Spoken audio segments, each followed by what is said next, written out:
मी ती एक हिंदीतली म्हण ऐकली असेल की 1000 बार काम करने से बेहतर एक ही काम 1000 बार किया जाए। म्हणजे जर एक काम आपण 1000 वेळा केलं तर ते आपल्यासाठी खूप काही आपल्याला नॉलेज देऊन जातं। म्हणून आपल्या मराठीत पण एक म्हण आहे की एक ना धड भाराभर चिंध्या। आपण हे पुस्तक वाचतो, तेही पुस्तक वाचतो, माझा हे क्लास राहिले, मी त्या क्लासचे डेमो बघू का, मी ऑनलाईन हे बघू का, माझा तर अजून बुद्धिमत्ता राहिलं, माझं टेट राहिलं, असं करता करता आपलं एकही अभ्यासाला सुरुवात होत नाही आणि आपला सगळा अभ्यास विस्कळीत होतो। म्हणून जेही करायचं ते नियोजित प्लॅनिंग करून करा आणि सगळ्यात महत्त्वाचं म्हणजे स्वतःला सांगा की मी करू शकते, तेव्हाच आपण करू शकतो आणि आपल्याला स्वतः मार्ग शोधून काढायचा असतो।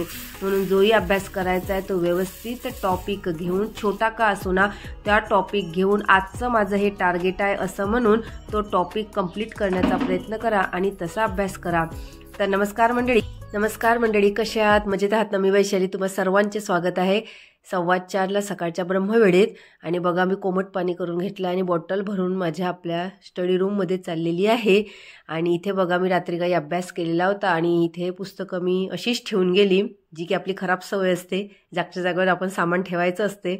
पण थकले होते खूप। आणि बघा इथे दिसत असेल तुम्हाला एक RRBचं पुस्तक आहे। आणि हे बघा आता रेल्वेच्या पण जागा निघालेल्या आहेत, ज्यांना फॉर्म भरायचा असेल, जे CTET आणि TET पास आहे ते भरू शकतात।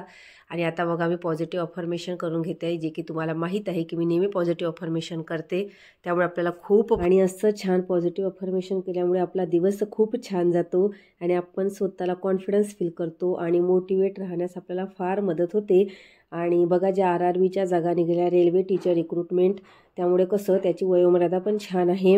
आणि आपण जर KVHची एक्झामची तयारी करत असाल तर आपल्यासाठी छान एक्झाम आहे, आपले अभ्यास पण आपल्याला चेक करता येईल आणि खूप छान असतं। तर त्यामुळे 5-6 वर्षानंतर आता रेल्वे टीचर रिक्रुटमेंट निघालेली आहे। ज्यांना फॉर्म फिलअप करायचे असेल 50 मार्काचं एक स्पेसिफिक सब्जेक्टविषयी विचारलं जाईल आणि त्यानंतर बाकी जे मार्क डिवाईड केल्या 10-10, 15-15 मार्क ते मॅथ, मेंटल ॲबिलिटी, अशा प्रकारे जनरल अवेअरनेस असे पकडून 100 मार्काचा पेपर राहणार आहे। काही स्किल टेस्ट राहतील, नंतर इंटरव्ह्यू वगैरे असं सगळं पकडून ते रिक्रुटमेंट राहते। तर मला वाटते PRTच्या काही 188 जागा आहेत, TGT PGT असे पकडून भरपूर पदे आलेली आहेत।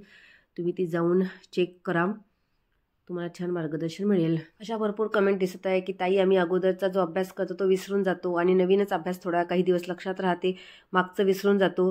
तर यामुळे सगळा कंटाळा आलेला आहे आणि यामुळे असं वाटतं की आता अभ्यास करायचं की नाही, डिमोटिवेट होत आहे असं वाटतंय की। आणि खरंच असे भरपूर जणांचे प्रश्न आहेत आणि मला पण असं वाटतंय कधी कधी की आपण तर अगोदरचा अभ्यास केलेला विसरून जातो, तर मग आता तो लक्षात कसा ठेवावा असा आपल्या भरपूर जणांना पडलेला प्रश्न असतो। आणि त्यामुळे मग आपण कसं डिमोटिवेट होतो। तर आपल्याला त्याच्यासाठी काही ट्रिक करावं लागेल। त्याच्यासाठी सगळ्यात महत्त्वाचं म्हणजे आपला अभ्यास आणि रिव्हिजन आपल्याला कंटिन्युअसपणे चालू ठेवावी लागेल। आणि बघा इथे मी माझा मराठीचा अभ्यास करत आहे, काही नोट्स बनवून घेतले जे की मी आपल्या मोटिवेशन विथ वैशाली या व्हॉट्सअप चॅनल तुमच्याबरोबर शेअर करते। आणि मी असे नोट्स बनवून ठेवते आणि मग त्याची रिव्हिजन करते, जे की मला लक्षात ठेवायला फार सोपं जातं। आणि मैत्रिणींनो, एक गोष्ट लक्षात ठेवा, आपण एखाद्या गोष्टीला प्राप्त करण्यासाठी किती सिरियस आहो ना, त्यावर सगळं डिपेंड असते। नाहीतर आपण म्हणायचं दररोज मी माझं एखादं पुस्तक वाचते आणि स्वतःच्या मनाला सांगायचं मी फक्त अभ्यास करत आहे, तर असं असून चालणार नाही। आपण जेव्हा जितकं सिरियस असू तेवढं आपल्या मनाची जबाबदारी वाढते। आपलं जे माइंड आणि आपलं मन आहे ना ते कॉन्शियसपणे काम करतं आणि लक्षात ठेवायला फार सोपं जातं, कारण मी हे सगळं अवलंबलेलं आहे, त्यामुळे मला माहीत आहे की याचा खूप प्रभाव पडत असतो। त्यानंतर बघा मी मराठीचा अभ्यास झाल्यानंतर माझा लगेच मी इंग्रजीचा अभ्यास सुरू केलेला आहे आणि बक्षे सरांचं पुस्तक आहे माझ्याजवळ, त्यात मी आज टेन्सेस करून घेत आहे आणि याचे पण तुम्हाला मी या पुस्तकाचे जे मी अंडरलाईन वगैरे केले त्याचे पण फोटो आपल्या मोटिवेशन विथ वैशाली या व्हॉट्सअप चॅनल तुमच्याबरोबर शेअर करते। मैत्रिणी, आपल्याला वाटतं की जे अभ्यास करणारे मुलं आहेत ते यशस्वी होतात, त्यांना जॉब लागते, काही वेगळं करत असतील, त्यांचा माइंड खूप हुशार असेल, पण तसं काही नसतं। हा फक्त आपलं स्वतःच्या मनाचं गिल्ट आहे। आपण काय करतो, हार्डवर्क करायला मागे सरकतो आणि जे हार्डवर्क करतात ना ते समोर जाते। त्यामुळे आपण आपल्या मनाला समजावण्याचा प्रयत्न करतो की त्यांचा माइंड खूप हुशार आहे, माझा जो माइंड आहे तो कमजोर आहे, त्यामुळे मी मागे राहत आहे। आणि हे स्वतःला फक्त समजावण्याचे प्रयत्न आहे, आपण स्वतःला कारण देत असतो म्हणून आपण मागे राहत असतो। गुगलवर सर्च करायची की स्मार्ट टिप्स काय सांगा, तर मला असंच सर्च करता करता एका IAS अधिकाऱ्याचा इंटरव्ह्यू दिसला आणि त्यात मी त्यांनी सांगितलेले शब्द अजूनही माझ्या लक्षात आहे की जो अभ्यास करताना तोच अभ्यास चांगल्या पद्धतीने करा. एकच टॉपिक घ्या पण चांगला करा आणि तेच मी मनाशी चांगलं गाठ बांधून ठेवलं. खरंच आपण असे 10-15 पुस्तकं जमा करतो, त्यापेक्षा जर एकच पुस्तक आपल्याजवळ असलं ना आणि तेच पुस्तक योग्य पद्धतीनं आणि 1000 वेळा वाचलं ना तर आपल्या लक्षात राहायला फार सोपं जातं आणि आपला जो मल्टिपल पुस्तकं राहत नाही त्यामुळे टेन्शन येत नाही. मल्टिपल पुस्तकं आपल्या टेबलवर दिसली की अरे बापरे, माझं तर अजून एवढी पुस्तकं वाचायची, मी कधी अभ्यास करू एवढा सगळा, आणि त्यामुळे आपल्याला फार टेन्शन येते आणि मग आपला अभ्यास करण्यात मन लागत नाही. तर बघा इथे आत्ता मी मुलीचा टिफिन करायला आलेले आहे. 5:45 झालेले असतील, कारण आज मला गाजराचा हलवा करून द्यायला आहे तिला टिफिनवर. आणि बघा मी माझा स्टडी विथ वर्क करत आहे, म्हणजे मी माझा जो अभ्यास आहे ना तो आता मला माहिती आहे सगळीकडे शांतता आहे, ती मस्त हेडफोन टाकलेले आहे आणि करंट अफेअर ऐकून घेत आहे. आजचे जे प्रचंड क्लासेस असतात किंवा कुठलेही मी एखादा यूट्यूबवर सर्च करते डेली आणि त्यातून मग माझे मी करंट अफेअर करून घेते, जे की मी तुम्हाला सांगते की आपल्याला आपला अभ्यास असाच कव्हर करायचा असतो, कारण आपल्याला कामांसोबत अभ्यास करायचा आहे. आणि इथे बघा तुम्हाला दिसत असेल 6:10 झाले, अर्धा तास झालेले मी गाजरचा हलवा करतो आणि अर्ध्या तासात माझं छान लेक्चर ऐकणं झालं आहे मॅडमचं. खूप छान वाटतं असं काहीतरी 2 कामं एकासोबत झाली, पण एवढं कॉन्सन्ट्रेशन राहत नाही, पण कानावर आपल्या शब्द पडतात त्यामुळे फार छान वाटतं. आणि इथे बघा मुलगा झोपलेला आहे. 7:10 झालेली आहेत आणि मुलगी तयारी करत आहे. आता बघा माझा स्वयंपाक झालेला आहे, म्हणजे मुलीच्या टिफिनचा स्वयंपाक झालेला आहे. तिला छान भाजी पोळी आणि गाजराचा हलवा असा छान बेत होता आणि त्याबरोबर एक समाधान होतं की मी माझं करंट अफेअर आजचं छान ऐकलेलं आहे. आता ते कितपत लक्षात आहे, बसेल थोड्या वेळाने आणि छान आठवून बघेल किंवा मग जे मी स्क्रीनशॉट काढून ठेवले आहे ते नंतर लिहून घेईल माझ्या नोटबुकमध्ये.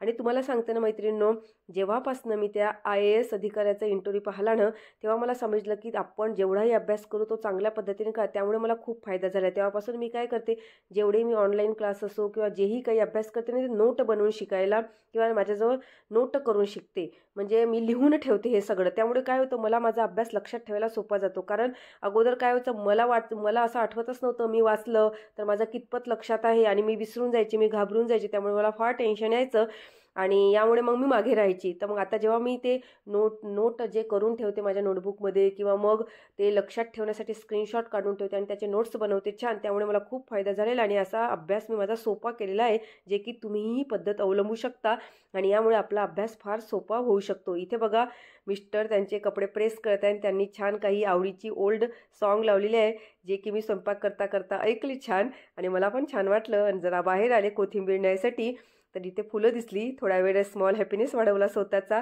आणि आपली कोथिंबीर घ्यायला निघाले. तुम्हाला माहीत आहे की मी कोथिंबीर, मेथीची भाजी, चवळीची लाल भाजी आणि छान असं मस्त आमच्या वाडीमध्ये लावलेलं आहे बॅक साईडनी घराच्या, आणि मस्त छान घरचं आणि स्वस्त मस्त वाटतंय मला हे सगळं. आणि बघा इथे पालक, मेथी आणि तुम्हाला दाखवते बघा कोथिंबीर छान फुलं आलेली आहे, ही घ्यायला आली कारण कोथिंबीर असल्याशिवाय आज छान मेथीचे पराठे आहेत. त्यानंतर मी गोबी, वटाणा, आलू याची मस्त भाजी करून घेणार आहे आणि त्यानंतर इथे मुलाला टिफिनवर नाश्त्याला मेथीचे पराठे करणार आहे, त्यामुळे कोथिंबीर आवश्यक घटक आहे. आणि आपल्याला कसं मस्त असं सगळ्यांना खायला घालायला खूप आवडतं आणि मला तर खूप आवडतं, कारण मला ना असं वेगवेगळ्या प्रकारचं करायला फार आवडतं. तर बघा इथे आमची मेथी पण छान मस्त वाढत आहे. ही बघा ही नवीन टाकलेली मेथी आहे. तर इथे बघा ही वाटाण्याची झाडं आहे, आता ही थोडी काही दिवसांनी मोठे होतील मस्त आणि मस्त घरचं स्वस्त खायला मिळतं, फार छान वाटतं. आणि हे बघा माझे स्मॉल हॅपीनेस, हे सगळे माझे स्मॉल हॅपीनेस आहेत. हे सगळे स्मॉल हॅपीनेस जपूनच मी माझे मोटिवेशन ग्रो करत आहे, त्यामुळे मला खूप खूप खूप फायदा झालेला आहे. तुम्ही पण ही टेक्निक वापरा, तुमचे जे स्मॉल हॅपीनेस आहे ते जपा, त्यामुळे आपल्याला खूप फायदा होतो. आणि बघा घरात आली छान मस्त कोबी छान असं सगळं कापून घेतलेलं आहे आणि माझी स्वयंपाकाची तयारी सुरू झालेली आहे. मैत्रिणींनो, आपल्याला आपल्या कामांसोबत असा अभ्यास करावा लागतो, कारण आपण जर म्हटलं की मी माझा वेळ पूर्ण माझा अभ्यासासाठीच घालतो ते आता आपल्यासाठी शक्य नाही आहे, कारण आपल्याला घरची जबाबदारी, मुलं ह्या सगळ्यांसोबत अभ्यास करावा लागतो. अभ्यास होतो माझा, पण मुलं शाळेत गेल्यावर होतो. ते 2 तास कॉन्सन्ट्रेशनचं असतात, सकाळी ब्रह्मवेळेत कॉन्सन्ट्रेशन आणि रात्री झोपताना कॉन्सन्ट्रेशन. एवढा वेळ सोडला तर नंतर मग मला माझा असा कामांसोबतच सोपे विषय करून अभ्यास करावा लागतो. नंतर बाहेर आली थोडी, म्हटलं जरा वालाच्या शेंगाची भाजी करून घेते, तर ती काही मला शेंगा अशा भरपूर काही दिसल्या नाहीत, त्या थोड्या भरायच्या होत्या म्हणून मग राहू दिलं आणि परत घरात गेले आणि आपल्या कामांना सुरुवात केली.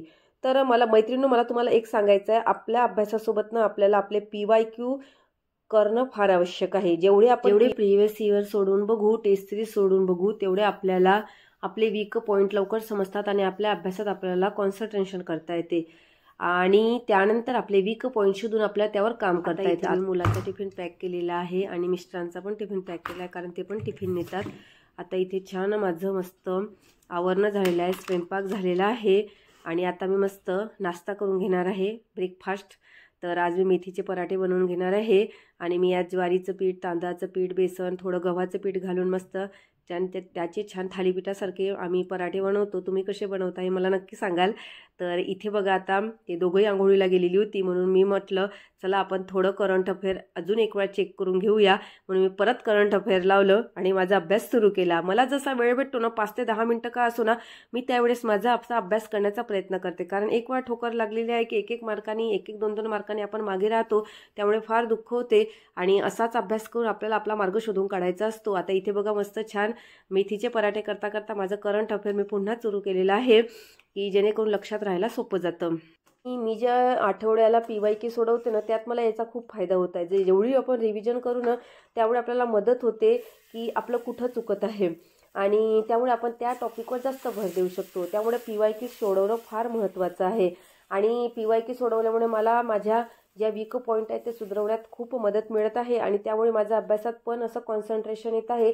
मला कळत आहे की अरे बापरे, मी इथे मागे राहत आहे का, मला हा पॉईंट क्लिअर करावा लागेल, अरे बापरे ह्या पॉईंटमध्ये मी वीक आहे, मला इथे स्ट्रॉंग बनावं लागेल. म्हणजे आपल्याला कळायला सोपं जातं. म्हणून तुम्हाला सांगते की जेवढे PYQ सोडवू ना, तेवढे आपल्यासाठी फायद्याचं राहील. मैत्रिणी, मी तुम्हाला सांगते, आपल्याला जीवनात जेही निगेटिव्ह थॉट्स आहे ना, त्याला जरा बाजूला करा.